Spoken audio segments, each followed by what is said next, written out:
later on, and we'll upload it after the session on YouTube. Okay, good. We are recording. So we're 78 people now, so pretty good turnout. Which is not bad. Screens. Yeah. Judy, so that's more. Sorry? Doesn't he need screens? That's Yes, more than true. Yes, true. Quite a lot of couples. I see you are more than one.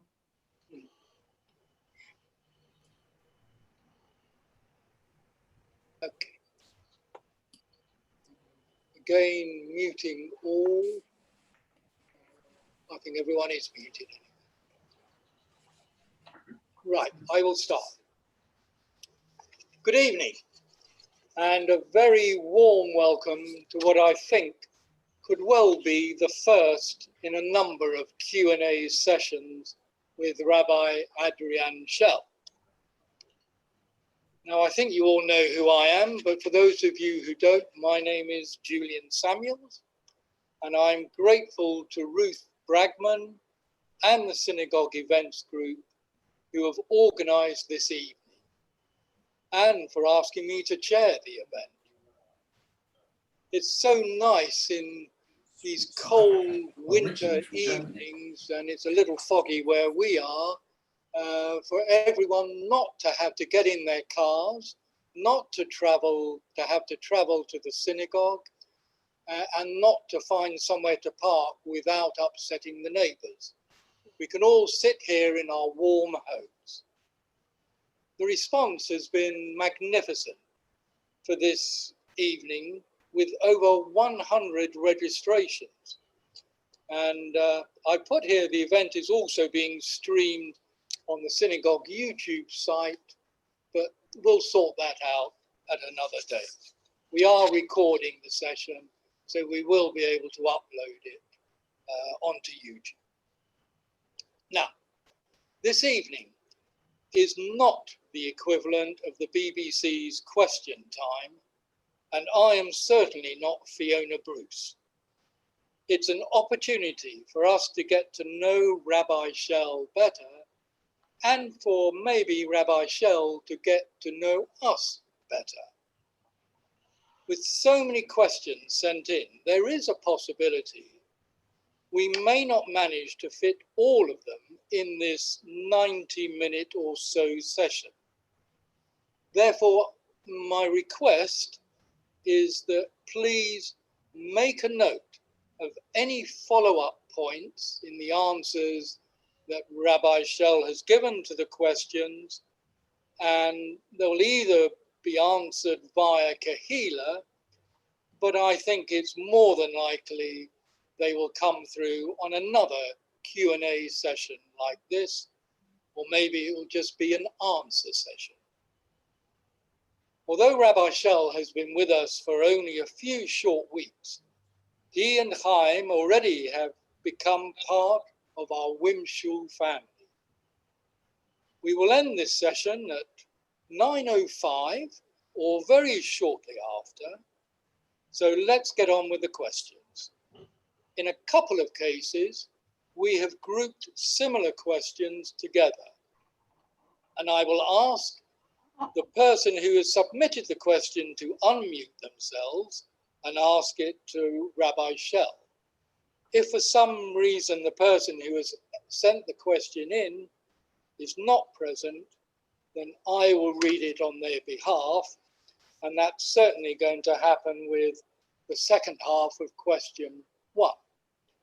So question 1 has been sent in. There are 2 parts to question 1. Shall I say question 1A has been sent in by Thelma Ruby. And Thelma, can I ask you to unmute and please read your question? Well, I'm very honored to be first. Rabbi Schell, I had an email from my cousin in South Africa saying that she was terribly upset that she'd lost her rabbi. And at that moment, she didn't know that her loss was going to be my gain.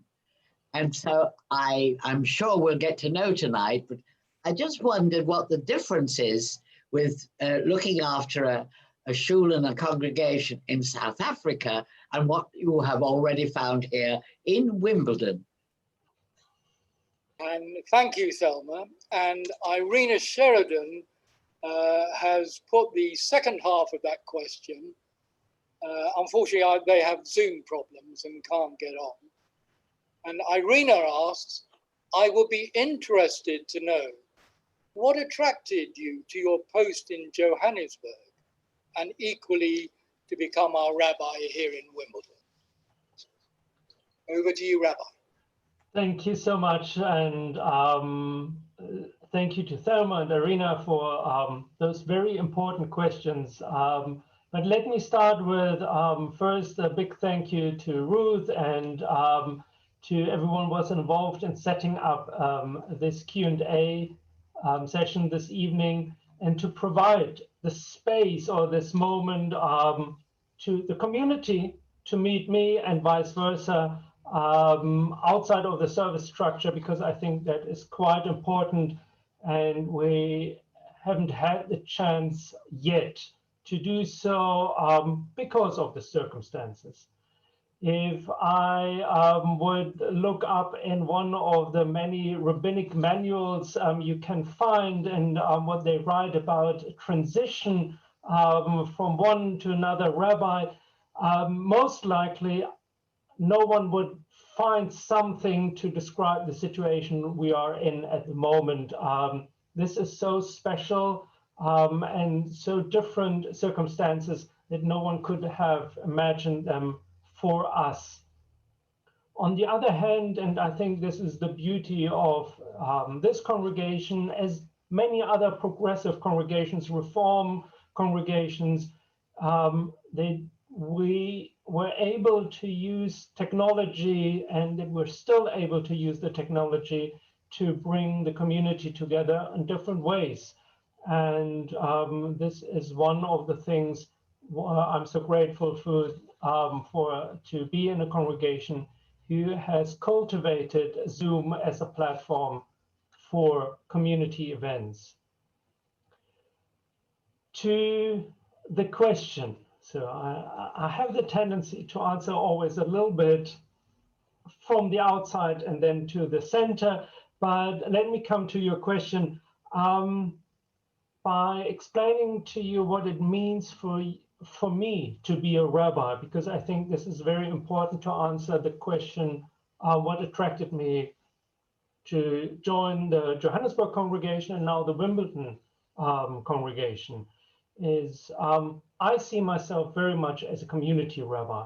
I feel I belong in the center of a community. I want to be, on my place is the bima, it's under the chuppah. It is side by side with the mourners during a bereavement.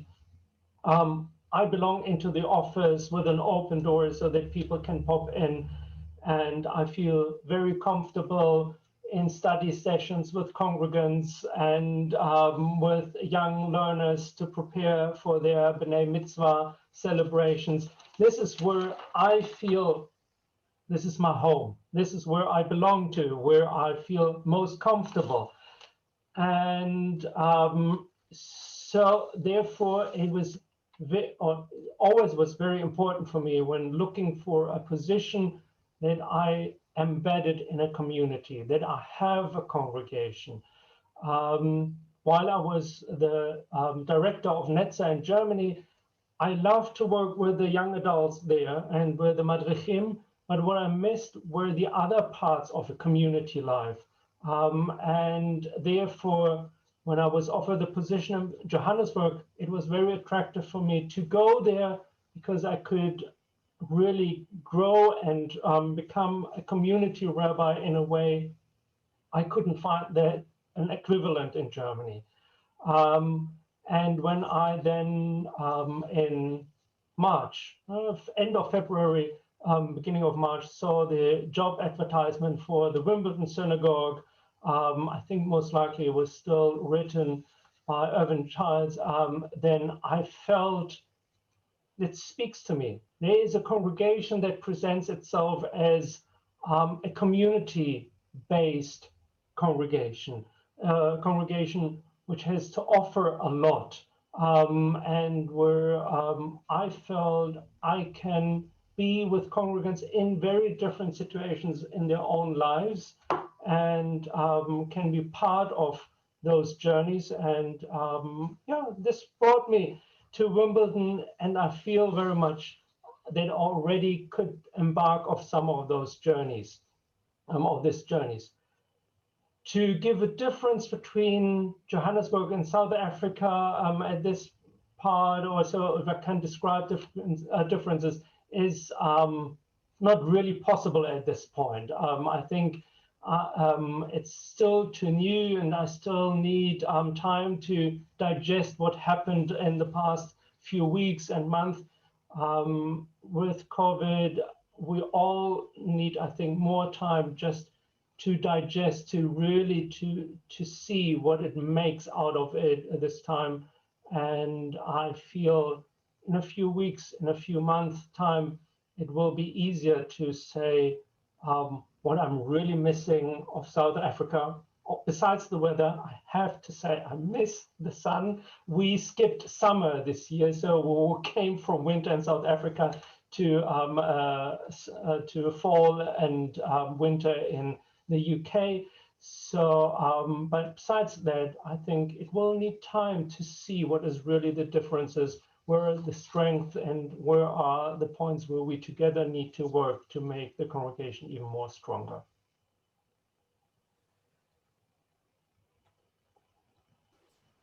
Sorry, thank you, Rabbi. I forgot to unmute myself. I will stay unmuted because the second question is from me. Rabbi, in the UK, apart from Limud, there are very few instances when Orthodox rabbis are willing to engage with progressive rabbis, and usually would find entering a progressive synagogue in any capacity a definite step too far. Was that the same in South Africa? A very, very interesting question, which I actually would love to debate with an Orthodox colleague of mine, because I want to understand where are the boundaries of them, not so much for me. I myself define myself as a very proud, progressive Reform Jew, Reform rabbi, and I'm much convinced that Reform Judaism has so important and great answers to questions Jews have today that we don't need to hide, that we actually can provide a spiritual home for so many Jews. And most importantly, I think what we need as progressive, as Reform Jews, always to underline and to actually highlight and to shout out is that Reform Judaism is authentic Judaism. So Reform Judaism is an authentic branch of Judaism. And that while we often, and we should look after our Orthodox brothers and sisters in a way of family bonds, it is important that we don't hide away, or that we actually think we need to live to their standards. We have our standards, and we can be very proud in the way how we live our Judaism. In South Africa, the Orthodox Chief Rabbinate actually declared a ban for their own clergy, for their own rabbis and leading figures to go to Limud. So Limud was a place where you could see Reform rabbis and leaders from the Reform movement, and then engage Jews from all different branches, but not Orthodox rabbis, which I thought was very sad. The Orthodox Chief Rabbinate started in South Africa, a competition or another festival just in order to diminish the value of limud. And I thought it is a great shame, to use one of the typical South African words, because it took away the opportunity from the individual Jews to make a choice, to explore Judaism in different ways, in its different facets, in its plurality, in its beauty it can provide. And I think this was a bad decision. And again, it's the Orthodox side who made this decision. It's not the Reform world who kicked them out. So great shame, but it's not on us. It is unfortunate that there are some leaders say their congregants should not go to Limud. Thank you, Rabbi. I must say I do find it very strange that in the UK, Orthodox rabbis are very willing to participate and to have dialogue with clergy from other religions rather than from the progressive movement. That's probably a complete question and answer session for another time. The next question is from Alex Hable. Alex, if you'd like to unmute and ask. Good evening, Rabbi. Lovely to see you. And the question really is that we visited Berlin and we came across it as a vibrant and encouraging place for Jewish practice, but wondered how active is Jewish life in Germany today? And particularly with regard to the Russians, the challenges of different communities coming together with different traditions. How did that come across? Judaism in Germany was and perhaps still is very different from what we can see and how Judaism is lived in the UK or in South Africa. I would define Judaism in Germany very much as an interrupted, as a broken Judaism, which is still in the process of healing. And it will need more efforts, more work, more time to heal and to find its own way of expressing itself. It's still in a progress of building up. That's how I feel. And what I only can describe, and I left Germany 7 years or nearly 7 years ago. So even in these 7 years, a lot has changed. But there are different initiatives or congregations that are doing amazing work and are growing and are presenting a very rich, lively German Jewry, like my hometown congregation in Munich, Beit Shalom, where I'm still a member of, which has doubled their membership in the past years, has a wonderful rabbi and is really, I think, one of the lighthouse synagogues in Germany, or congregations.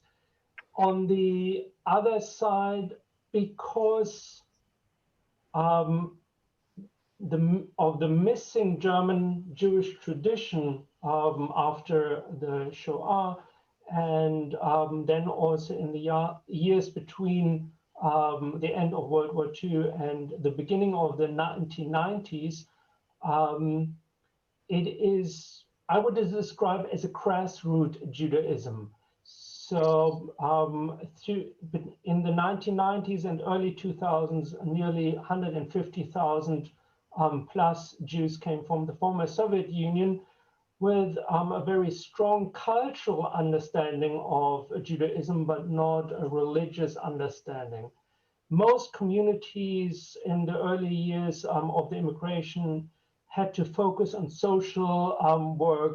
So before you had a rabbi, you had a minimum of 1 or 2 social workers, even in the smallest of the congregations, because the communities were the go-to place for the FSU Jews to find help, support, a network, a community.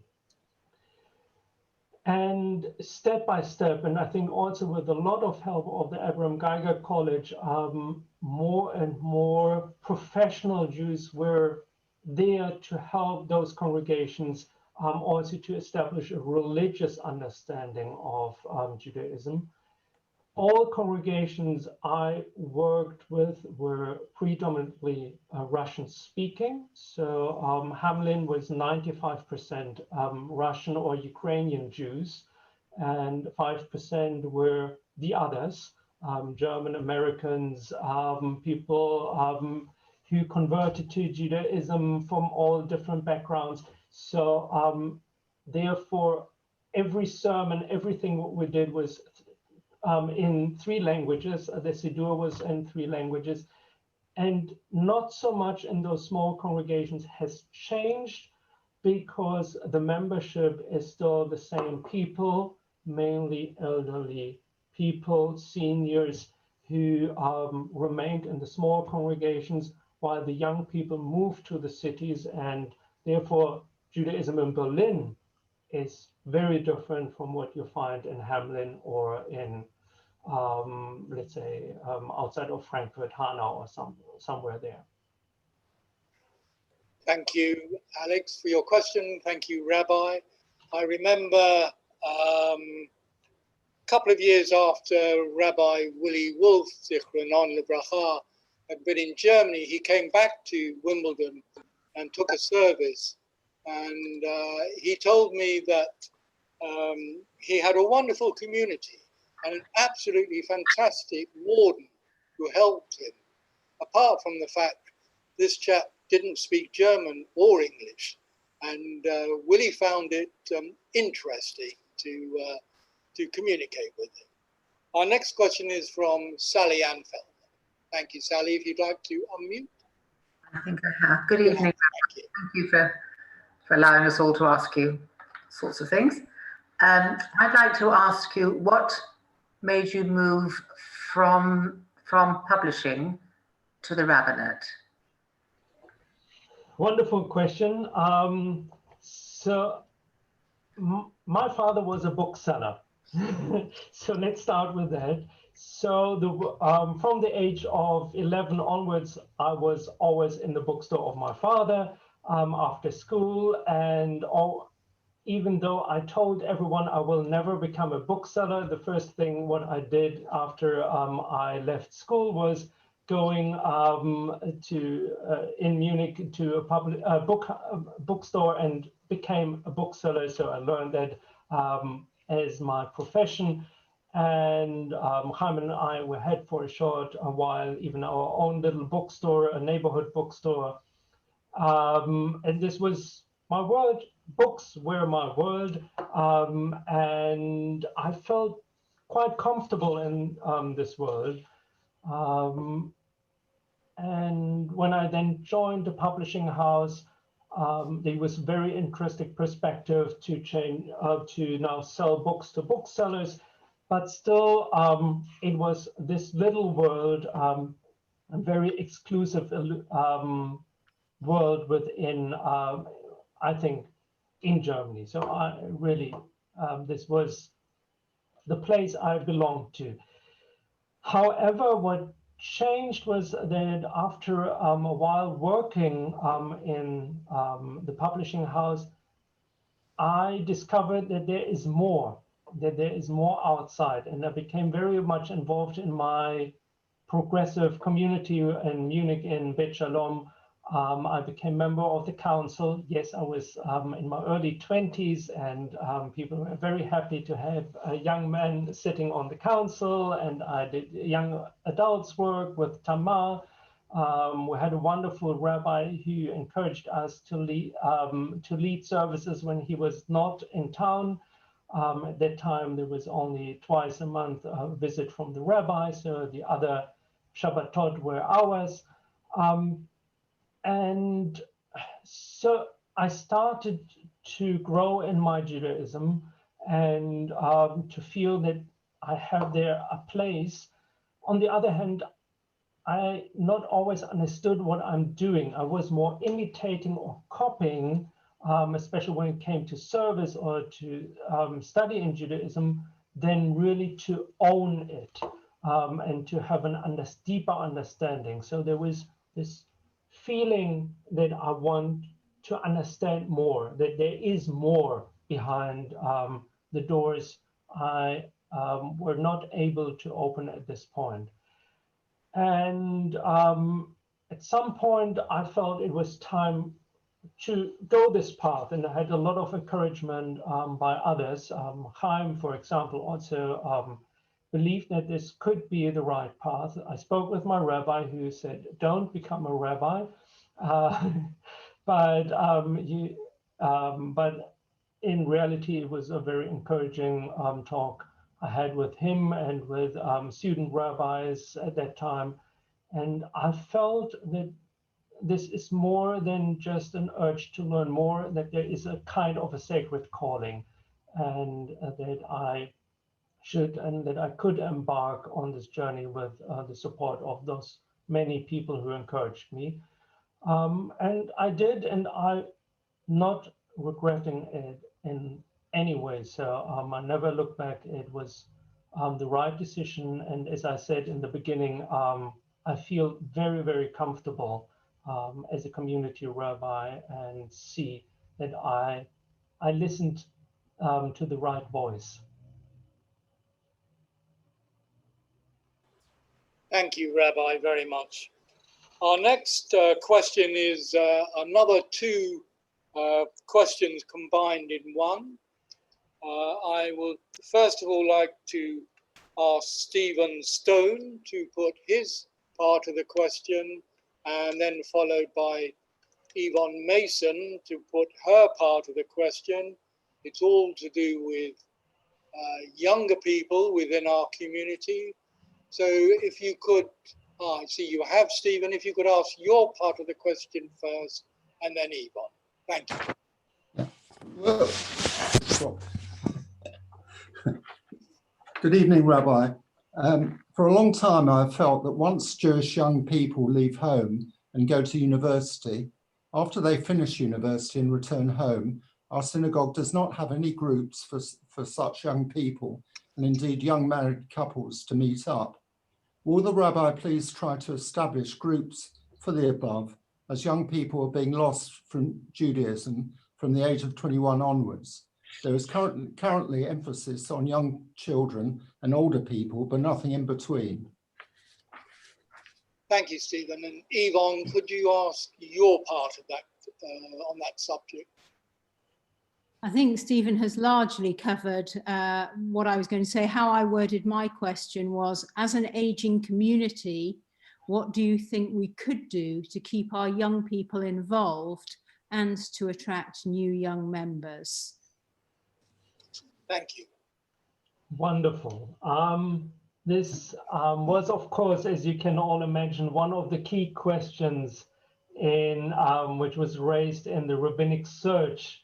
And I understand from your questions, but also from the many, many talks I had in the past weeks and months, how important it is for the Wimbledon Synagogue, but to be honest, how important it is also for the movement, for the reform movement in the UK and beyond. Young people, and to bring in young people in our communities is vital. To have a way to give what we enjoy so much to a next generation, so that also in the future, more and more people can enjoy what we love so much about Judaism. So it is it's a generation's contract, I believe in, and therefore it is important also to have the next link. But before I answer your question or try to give you some ideas or perspectives, let me first explain how I see community or a synagogue. That actually, for me, a synagogue is a multi-generations platform, or that a synagogue provides space and a way to grow and to enjoy and to feel Judaism is not limited to one generation, but actually a synagogue must try to give space to all generations and to each and everyone who's coming there. So when we speak about creating space for young adults or for teenagers, then we can't do that on extent of any other group or on or that others can't find then any more space. The second thing, what is very important to me, is that each and everyone who feels or who is a part of the community needs to feel ownership of the community. So all of you have a vital part in making the congregation how it is, and to create and to build the congregation. We are all builders of the community. We constantly build on the community, and therefore it's so important that you feel that you have ownership, that it is in your hand to create and to make it your spiritual, your Jewish home from apart from home. So, and ownership, of course, comes with responsibility. So once we have you in there, of course, you also need to contribute. You have the responsibility also to build.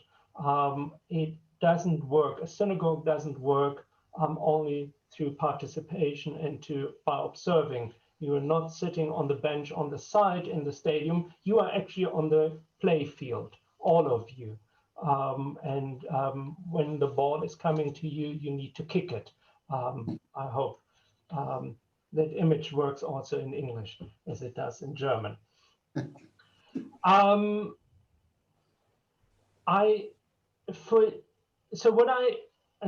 Yvonne, we had a little chat beforehand, and I'm so happy that you are now part also of the council. So I think you understood perhaps this message already of taking ownership and responsibility in your hands. And I, as a rabbi, as someone who's very much interested in the community, want to go with you this path. And I'm very happy that we will find a way to bring Netzer back, and where I can support that. And I have a lot of understanding of informal learning, that we can use my knowledge to bring it updated with Netzer together and to create.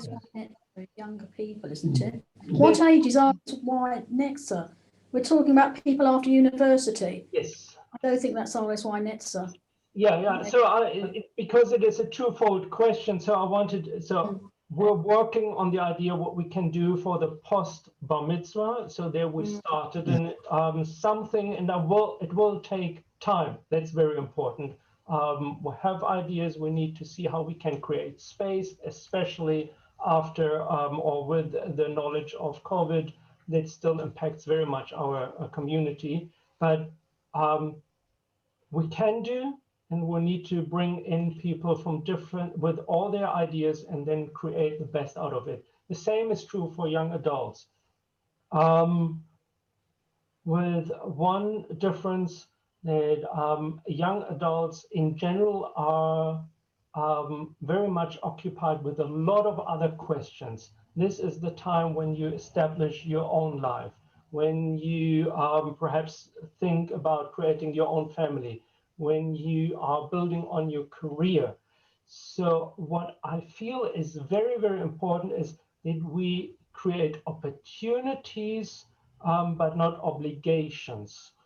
So what I want to say is, we need to be more flexible when we set up programs that people can join when they really feel they have the time. But when they can't come, we're still run those programs, but will not judge them for not coming. It's very, very important at that time that we are providers of opportunities, so that people, when they feel it is fitting into their life, that they can take it. It doesn't,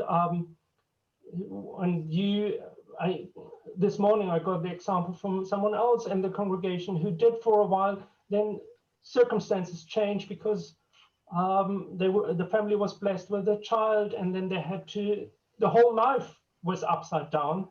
And then it is important to understand and say, when you are able to come back, we will be there for you.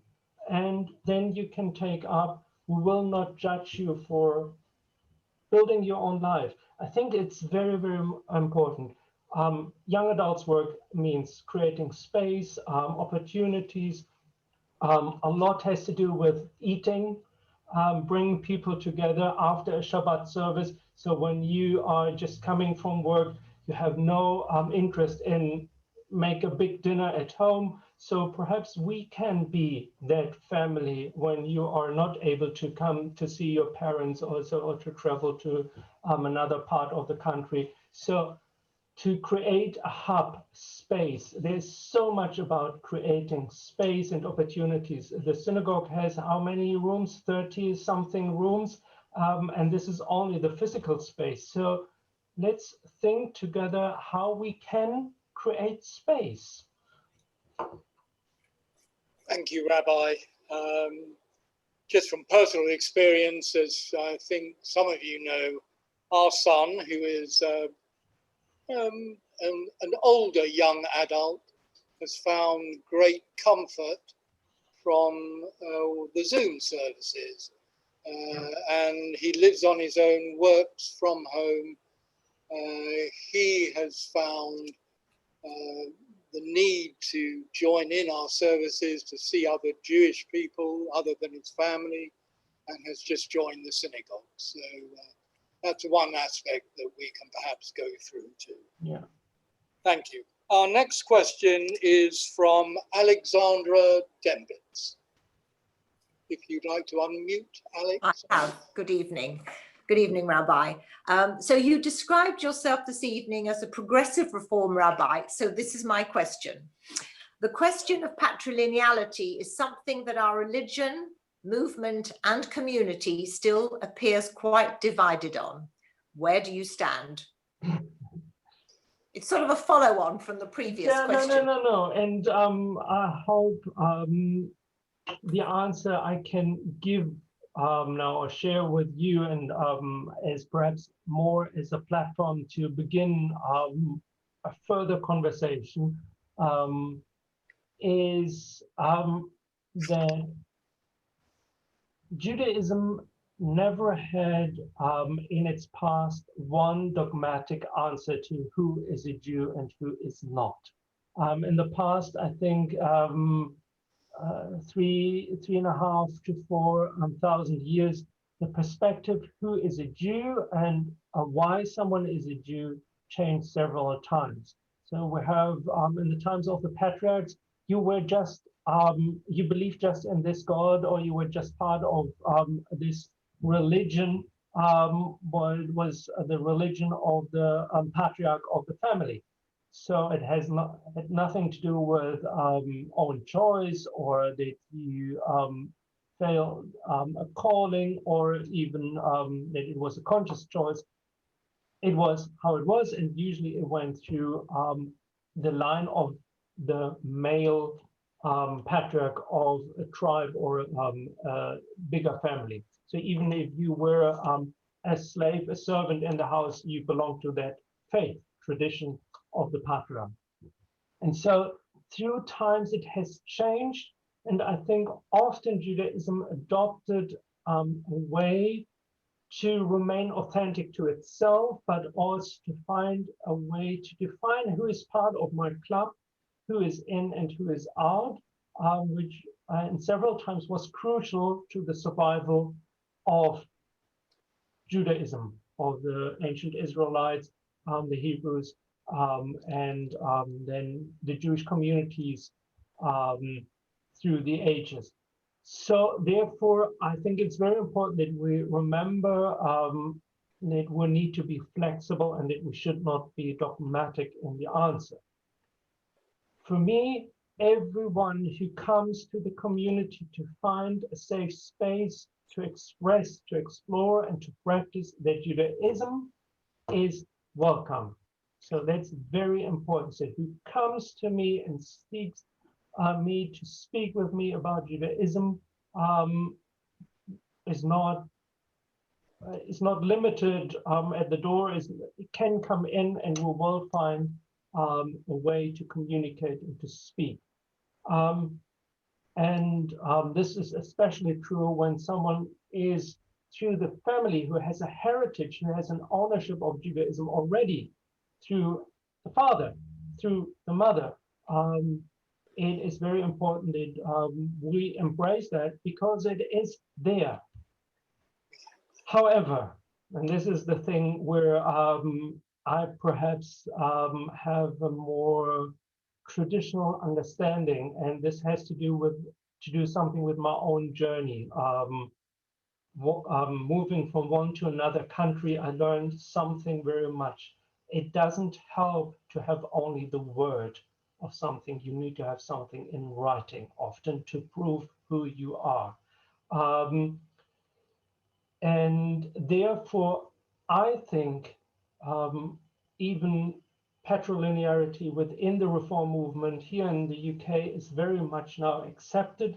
It is so important not only to have that in saying, but also to have a formal way of clarify the status of a person through the Beit Din, so that it is also accepted beyond our own walls, so that the state of Israel will recognize the person in questions of the return to Israel rights.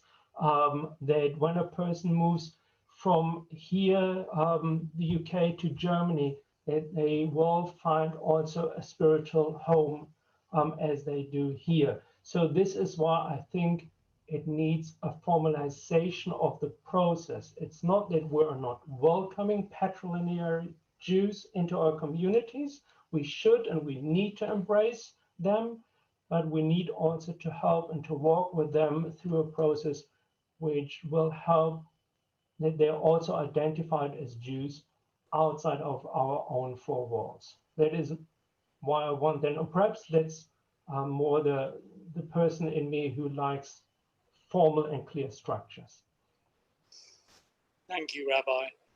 Our next question is from Shoshana Foster, and it follows along a similar theme in as much as talking about Jewish, non-Jewish partners, but at the end of life rather than at the beginning of a young married life together.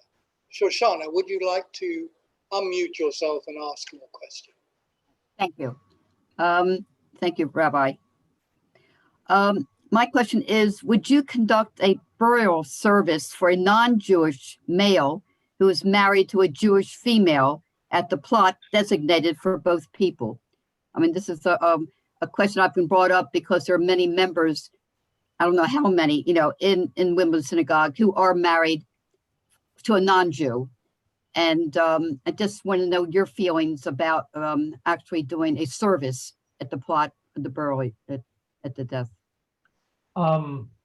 Yeah, so there's a very short answer to that. Yes, and I did that in the past, and I'm prepared to do that also in the future when it is requested on, if it's possible, on a Jewish cemetery. So if the bylaws of the cemetery society allows that, then on the cemetery, otherwise on any other cemetery.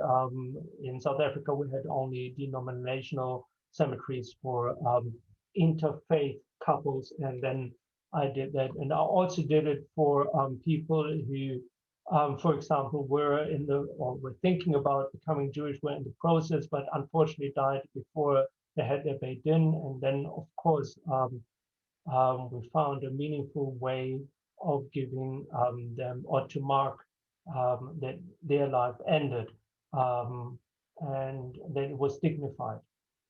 One of the things what I find very beautiful within the Jewish tradition as a Jewish ideal is that we all respect each human being as created in the image of God, and as a reflection of God, it is our duty to honor a person even beyond the lifespan. So we'll make sure that a person, or when a person dies, that there is not, and that the body is even not feeling shame, even the soul has left.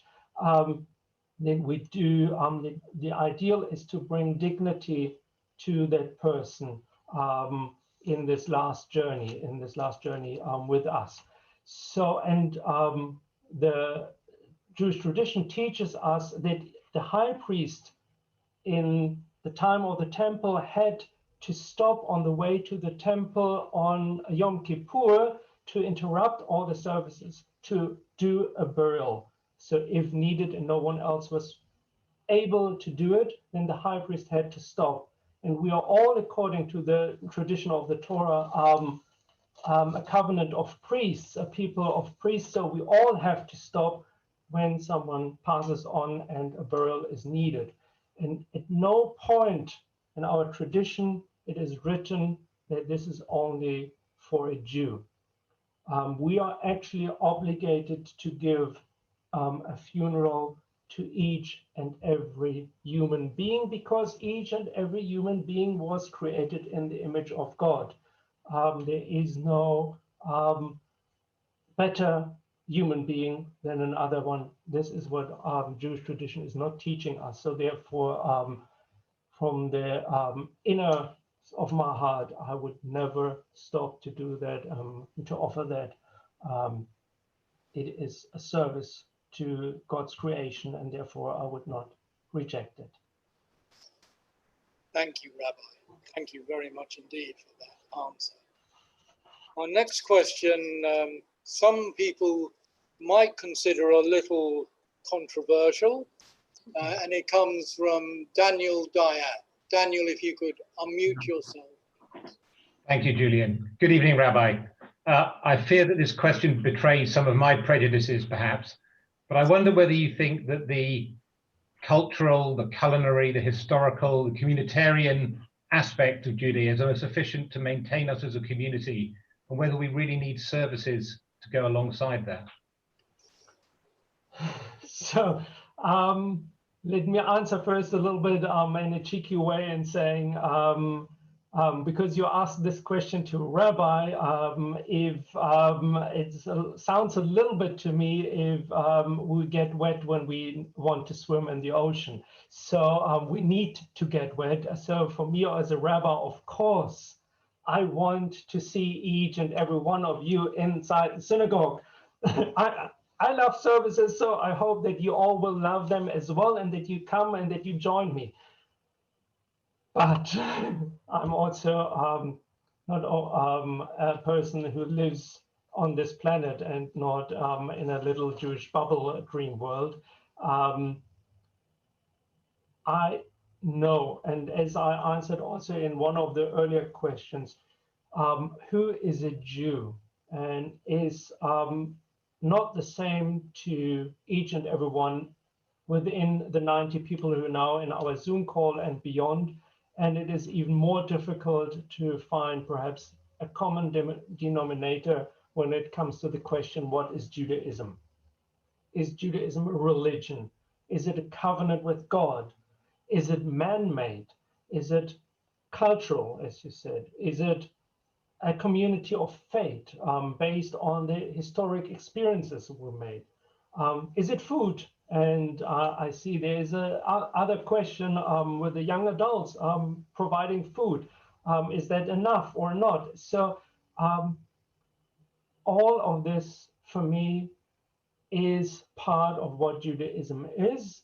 And I think I perhaps just have a different way of weighting the different aspects within my understanding of Judaism than you or each and everyone else here. So because it is my own perspective, I feel I'm not able to judge others on their perspective on Judaism. So as a community, and this answers perhaps once again also the question with the young adults, it is important that we provide space for each and everyone who wants to be or who is part of the community to express themselves inside the community.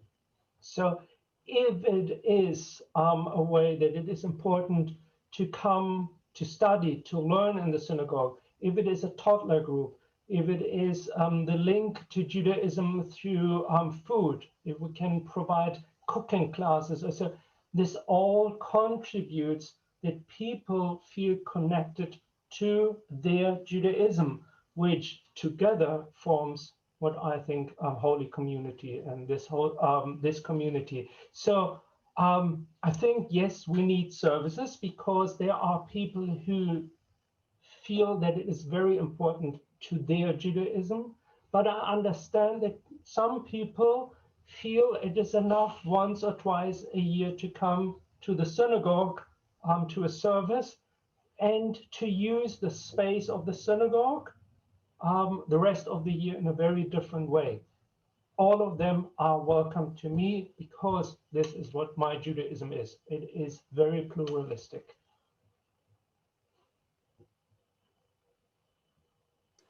Thank you, Rabbi, and thank you, Daniel. Next question we have, which is one which is coming quite late, and the person who has raised the question has asked that it's anonymous. So I respect that, but I know who it is. The question is, having lived in various different countries, do you feel that it feels different to be Jewish in diverse parts of the diaspora?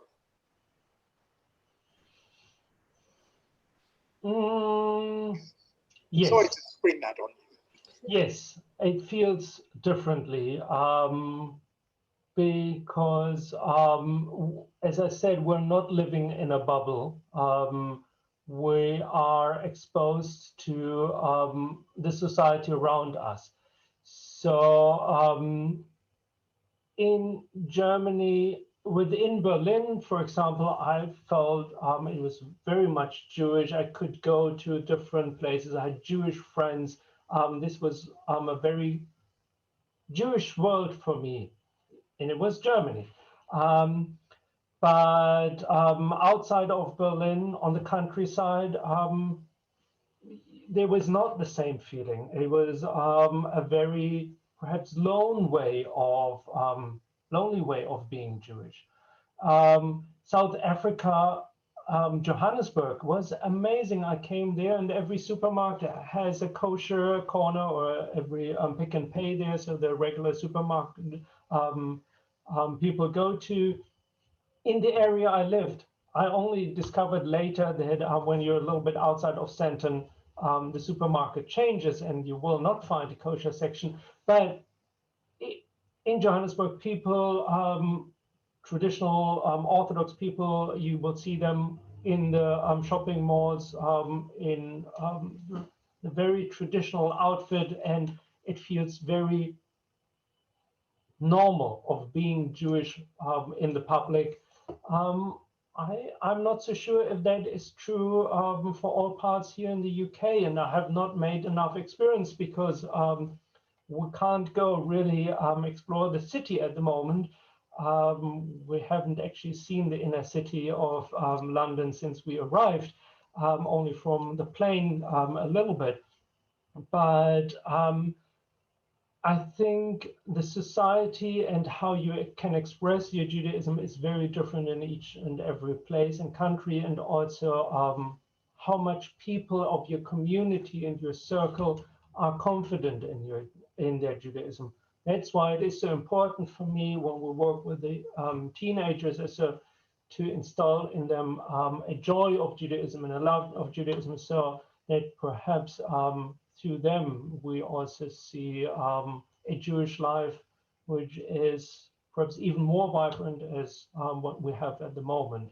But yes, it is different. I always felt I needed to adjust to a different way of Judaism, and not to the negative, actually to my benefit.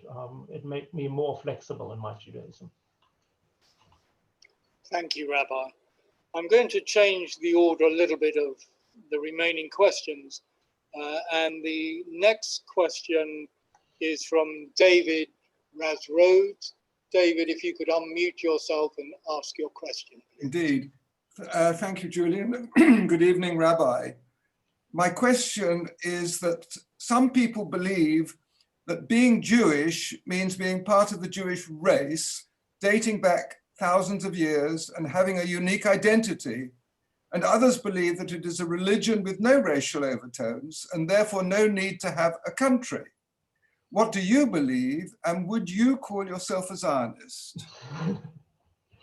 Good. It is a very, very good question, and a question I still think about the right words to use. I define myself as a progressive or as a reform Zionist.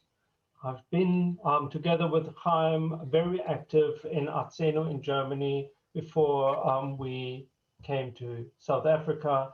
So we both were founding members of Arzeno, which is the reform branch of the political reform Zionist arm in the World Zionist Organization. So I was involved for 10 years. I went to every Zionist Congress and the Bata Poel. So I was a delegate representing Germany and giving a reform voice to the Zionist world. I think it is very important to understand that I feel the covenant we have with God is based on three dimensions. The one is we, God, and we to God, we to other human beings, and that there is a perspective, we to the land. The land of the promised land, this holy land, which is mentioned in the Torah and throughout our scriptures, has an important and vital part in our understanding of the covenant we have as Jews with the eternal. It is part of the promise. Good. So therefore, it is important for me. What I want and what I feel is, with so many other aspects of being Jewish, is that we can make a informed choice and that we base our understanding and our relationship to this part of Judaism on knowledge, and that we'll really go into the question and try to understand and own it. So meaning, I want that each and every one of us has a meaningful relationship with the state of Israel as its modern inclination of this ancient covenant. Meaning we need to find where are our problems, how do we relate to the state of Israel, what can we contribute, where we need perhaps also to distance ourselves from the idea of this modern state of Israel. There are a lot of questions. I feel, and I know that there is an Israel group within the community, that this is a journey we need to walk together, and where I want to learn how people see the state of Israel, but also what is the relationship to that biblical Israel, which so much is part of our liturgy, of our traditions, and for many, many hundreds and even thousands of years was the symbol of the hope of Jewish survival. It was the land of Israel. So therefore, we should be very open in their discussion. but and allow as many voices as possible to be taking part in this discussion.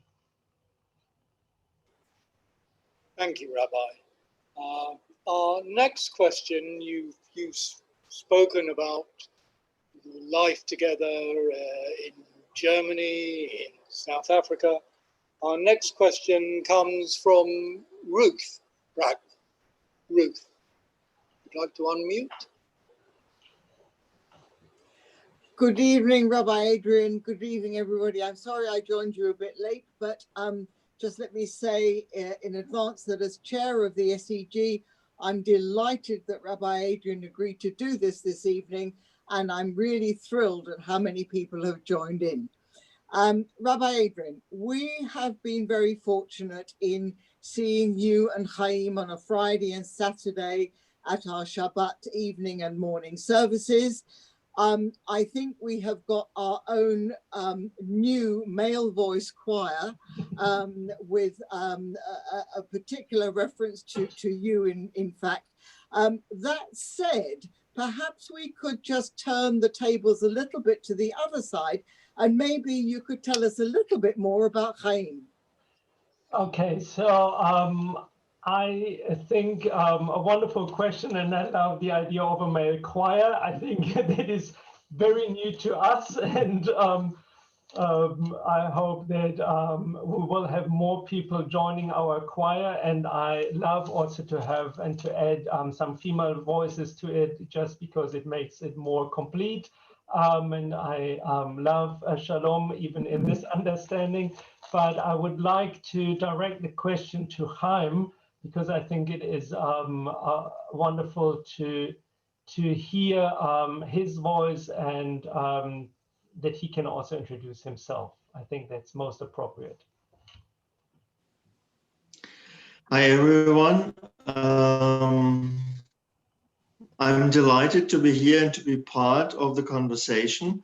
I'm not going to steal Adrian's thunder, but we have been together for, almost 3 decades, since 1993. We actually had our chuppah in Bishop Stortford in Hertfordshire 10, 12 years ago, something like that, because a friend of ours, Rabbi Adrian M Schell, officiated at the chuppah. I professionally am a clinical geneticist. I went to med school at some point in my life, and then have been practicing clinical genetics and gemology for the past 30 years, first in Munich, where we both met, Adrian and I, and then in Berlin with my own practice. And now I'm here and trying to establish a genetic consulting services firm. And Adrian pointed out that we both were very active in the Zionist movement. We were both founding members of Arzeno Germany. We were part of the Zionist organization in Jerusalem. I was at some point vice chair of Arzeno Olami, and before we moved to South Africa. Wonderful. And as you can hear, Chaim lived for a while in the US, so his accent has this, what I love so much, an American accent, so it's still there. I lived for a couple of years in Philadelphia doing research work there in the Children's Hospital, but that's a completely different story. Okay. And Chaim will be around, and hopefully at some point I try to nail him on one thing that he gives, perhaps a talk about his work from a Jewish perspective, because I think it is always very interesting to hear about the Jewish perspective on genetics, and perhaps what also perspective of a geneticist is on that. Thank you. Thank you, Chaim, and thank you, Rabbi, and thank you, Ruth, for that most interesting question. We have now actually come to our final question, and for those of you who might be clock watchers, but you're Jewish, so you're probably not clock watchers, I've left a little bit more time for this question, and we are allowing Yvonne Mason to ask her second question. Yvonne, if you'd like to unmute. Thank you very much for indulging me and giving me the opportunity to ask a second question. But I do think that it's important for all of us. My question is, what is your vision for the community? I hope through the different answers I gave this evening, you already came a little bit to an understanding what kind of rabbi I am and where I see my strength, or where I feel I have an important perspective on community life. It is very important for me that a community such as the Wimbledon Synagogue is an inclusive space. It's a place where people feel safe. Often I use the terminology of safe space, and this is not limited, but very much inclusive when it comes of people from very different backgrounds who look into finding a synagogue as their home. This is, for example, LGBT people. This morning in the Rabbinic Assembly was a question about trans people, how we can welcome them and what we do, how we find terminology to include people who are not gender binary and how we give them space. How we can create in times of transition, as 2020 was, I think it was a year of transition for all communities worldwide, how we can use this creative potential which all our communities have shown in the past month, how we can use that and to go forward and to make it even more flexible in what we offer, and how we become more open to new ideas. I remember that streaming services for a long time was understood as something we don't know, so, and perhaps we shouldn't, and it is very expensive. And then we were forced to do it, and now we can see that actually a huge amount of our congregants benefit from that step. And that it will be beyond the time of the COVID limitations that we can offer that, and that we can reach out to those parts of our congregants who were not able to come to services and who couldn't participate in the services we offered, so including the learning programs. I think in the not so far away future, we need to think about how we can create meaningful activities and services, worship, in a way that is hybrid, so that we can be inclusive for those who are inside the synagogue, but also who are sitting in front of their screens. It won't be as easy as creating Zoom services, I can tell you, because we have to be able to be active in different dimensions. So my vision for the synagogue is very much to continue on the path of making it an inclusive space, a space that is able to modernize itself constantly, to find answers to difficult questions, and that is including how we bring young people to use that space and to see in the Wimbledon Synagogue their home. How we can find answers to, I think, economic questions that will be part of next year, I think even more urgently than it was in the past year. I'm not a pessimist, but I think that the Brexit will have an effect also on our community life. that we will see changes in the economy, and that people might struggle more in paying their membership dues. And then we need to see how we can creative and positive find answers to not lose them. We don't want to lose anyone because they can't afford to be a congregant, but also to create a way that helps the community also to cover its running costs. So we need to think about that. We need in that step forward in creating Wimbledon 2021 and 22 to listen more carefully to the different voices that are within our congregation. I said when I put in my application and on the question what I want to do in my first 100 or a first year, or first 100 days or first year,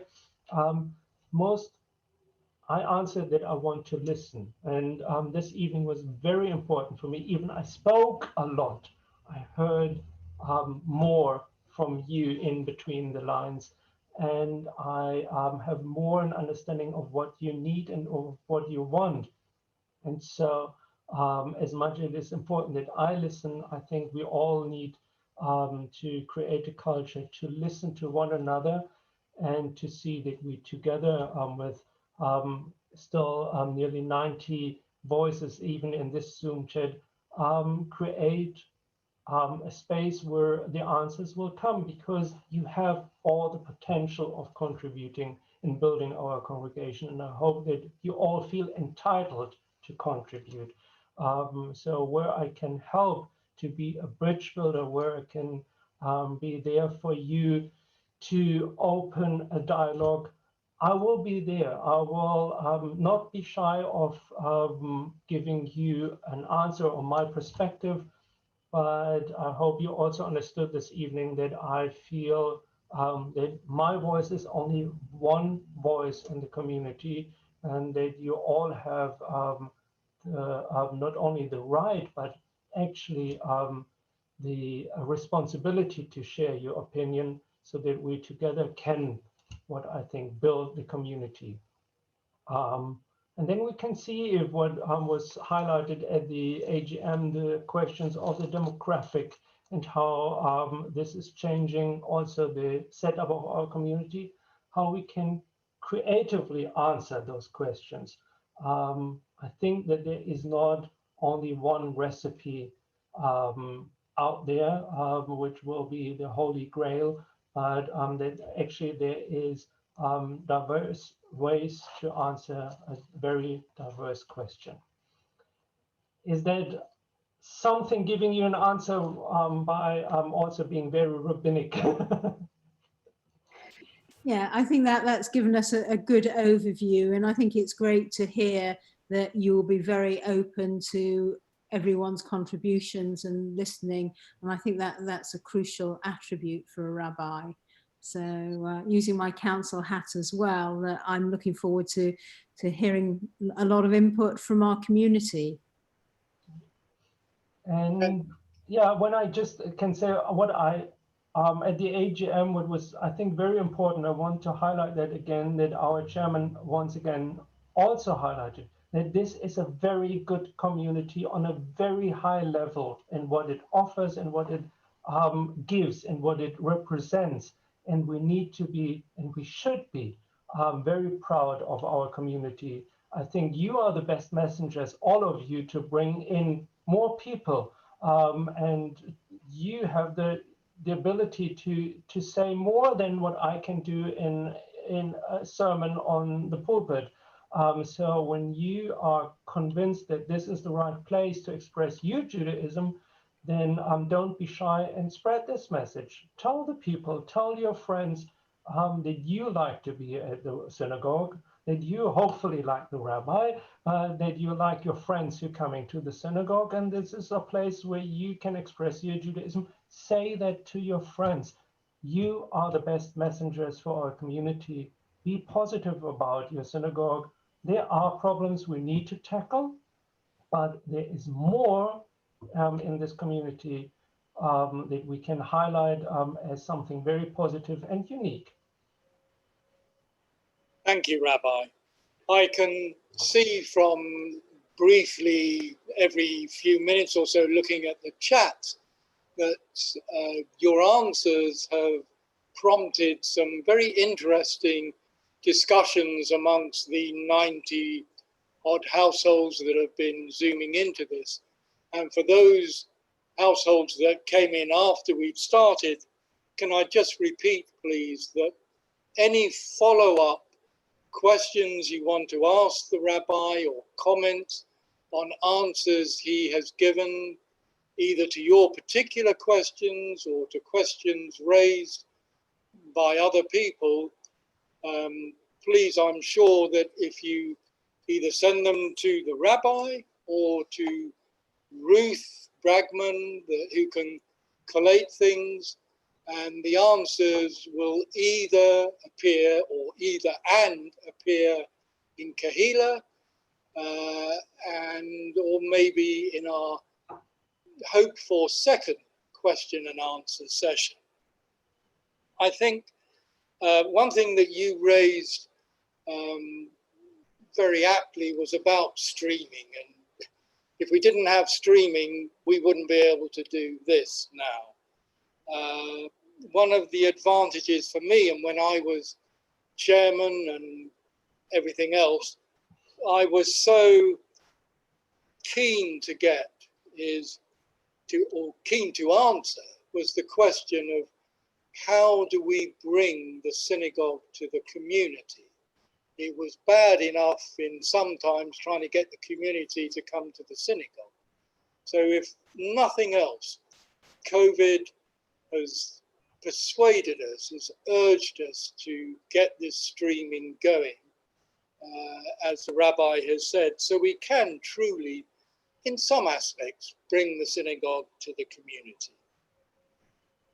Rabbi, I just wanted to say to you that I'm probably one of the oldest memberships here through my family. Wimbledon, I know I put it in writing some time ago. Wimbledon has a tradition of some wonderful rabbis who have come from Germany. We started our community with Rabbi Charles Berg. Then with all our rabbis, and we haven't had too many rabbis, but through Rabbi Willie Wolf, and now with yourself, we have this tradition in Wimbledon of rabbis who are communal rabbis, who have the community at their heart. And you, even after 5 weeks and 2 days, are already showing that. And I think it's marvelous. I understand that Ruth, I know we're a little bit early, but Ruth wanted to just say a few words. I say a little bit early because if we started in on the chat, we would be here for another 5 hours at least. Ruth, thank you. Yeah, Julian, thank you very much. I fully endorse everything that Julian has just said, and I have already had requests. Rabbi Adrian, I'm warning you now that we should do this again sometime. As I said, I'm delighted to see you all. Can I just say, with my SEG chair, Judy Wilominski, thank you very much for hosting. Julian, thank you very much for chairing.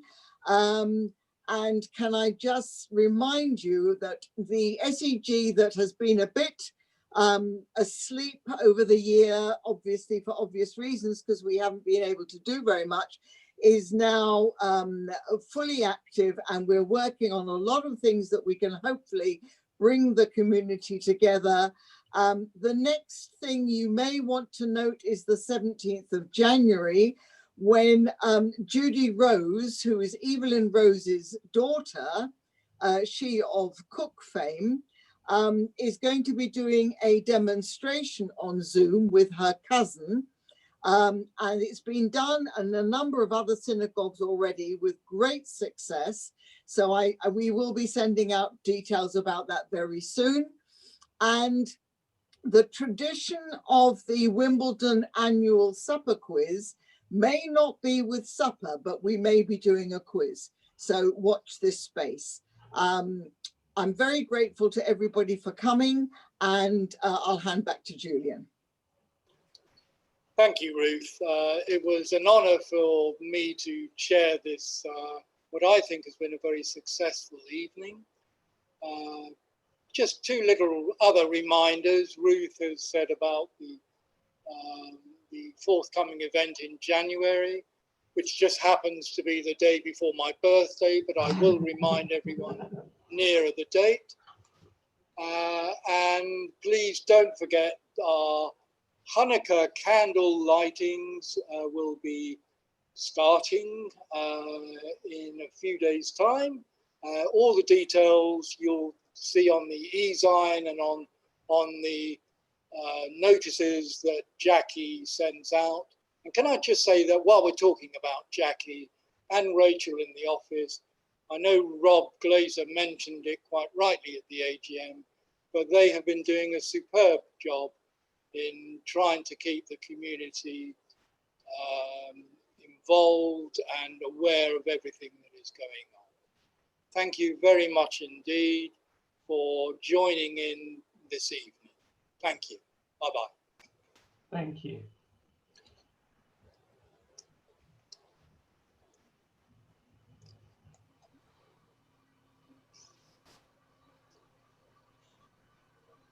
Thank you, Rabbi. Thank you. Thank you, Rabbi. Thank you very much, Rabbi. It was wonderful. Very good. Thank you. Thank you very much. Where's the cake? I was about saying that the good thing is of starting with Zoom, my new position is that I'm not gaining too much weight. Otherwise, I would be on several social occasions and had to eat. So it is actually very good to stay in shape. What you haven't told us, Rabbi, is whether it's you or Chaim who does the cooking. Oh. Who has the time? It's more the question. We're both very busy people, but we'll make sure that we're not starving. What about takeaway? That's fine, but it sounds like you're not real cooks. Maybe you are. No. It tastes good. So, but it's just not your passion, is what I meant to say. No, that's not. Thelma, I hope you got the answer you wanted to hear and that you can report back to Gail and what you've heard tonight. Yes, I will, and I shall be very, very happy to do so. I think it's just wonderful it will come from her to me. And it's quite a coincidence that from anywhere in South Africa to anywhere in England, that you should come from her to me.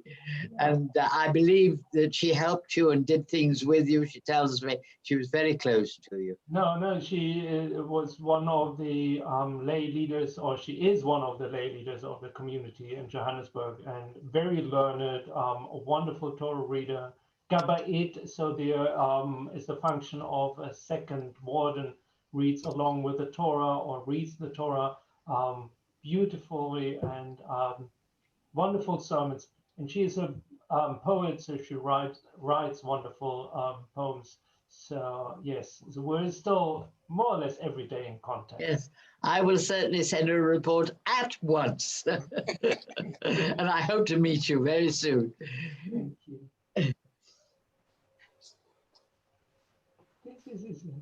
You can. Bye-bye, Rabbi. Thank you. Bye-bye, Chaim.